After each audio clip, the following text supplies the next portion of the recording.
Trending দুনিয়ার বাসিন্দাদের কাছে এখন প্রধান ট্রেন্ডিং বিষয় কোকা-কোলা।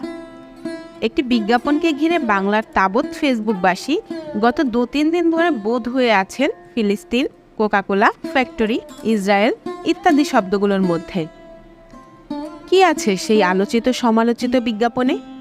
বিজ্ঞাপনটিকে দেখা যায় একজন কোক বিক্রেতা এলাকার যুবকদের বোঝাচ্ছেন যে কোকা-কোলার সঙ্গে ইসরায়েলের কোনো সম্পর্ক নেই, বরং ফিলিস্তিনের সঙ্গে সম্পর্ক রয়েছে। ফিলিস্তিনে কোকা-কোলার ফ্যাক্টরিও রয়েছে বলে আত্মবিশ্বাসের সঙ্গে দাবি করেন তিনি। এরপর সেই দোকানি কোক বর্জনকারী যুবকদের বলেন তারা যেন ইন্টারনেটে সার্চ দিয়ে সত্যটা খুঁজে নেয়। সত্যিই কি ফিলিস্তিনে কোকা-কোলার ফ্যাক্টরি আছে? গুগলে খুঁজে জানা গেল 2016 সালের ডিসেম্বরে ফিলিস্তিনের গাজায় আনুষ্ঠানিকভাবে কারখানা চালুর ঘোষণা দেয় কোকা-কোলা। তারও